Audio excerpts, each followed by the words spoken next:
the holidays will be different this year, it's still really important to remember to recycle during this time. Jeremy Walters from Republic Services is back with us to give us his best holiday recycling tips. Hey, Jeremy.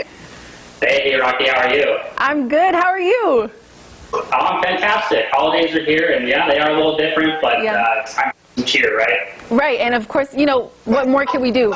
Let's help the environment at least 2020, right? Yeah, absolutely. And, you know, there are some things that when it comes to recycling, some things fall on the naughty list and some things on the nice list, and we can run through those today if you want. Yeah, let's do it. So what can and what cannot be recycled?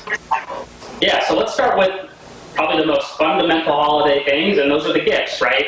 There are some of the wrapping materials that are better suited for recycling than others. So when it comes to bags or the wrapping itself, things that aren't embellished with glitter, right? We're talking just plain paper, plain bags, you know, not the ribbon on the bag itself. Those are fine for recycling, but when they start getting all those fancy embellishments like the glitter, the bows, the ribbons, those things can actually go in the recycling bin. My family has a long-standing tradition of reusing these things. These bows on the table, I probably have had them for decades. You know, we take them off and we save them in a bag for next year. Helps us save a couple bucks too. But think simpler, the better, and the more simple things can be recycled. Other things that are more fancy probably are better suited for some reuse. So when you think about maybe cutting down on your waste, there are some things that we can do as well, and maybe that's making the packaging part of the gift itself. So, you know, a basket like this, you can gift the basket, and then they can recycle the tissue paper, and they can enjoy all the contents. Oh, the boxes, you know, burlap bags, they're all great ways to give gifts in sort of that out-of-the-box fashion.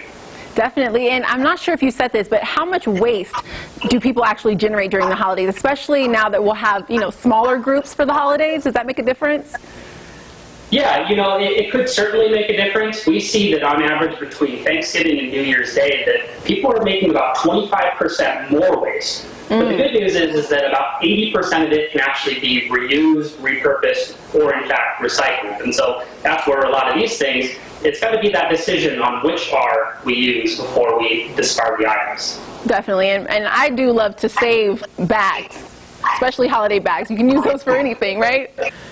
Oh, absolutely. I mean, we have a closet filled with all sorts of reused and repurposed gift wrapping. It's definitely a way to cut down on the waste, save some dollars as well, but those are some really great recycling tips. There are some other things that we have to consider as well, and that's ornaments, right? Ornaments, you know, my wife changes the ornaments on the tree all the time. She changes her style, she tries to keep up with the trends, and they are still usable, but we can't mistake the idea of reuse with recycling. So don't throw ornaments or old Christmas lights or even the tree in the recycling bin. Those things are, you know, they're best suited to go to a secondhand store if they're still usable and maybe you just outgrown them, your style has changed. But definitely don't place them in the recycling bin. That is a really good tip. People don't think about that very often. So thank you so much, Jeremy. We appreciate that, and I love your display. You're matching that reindeer over there. All right. So for more information, visit recyclingsimplified.com.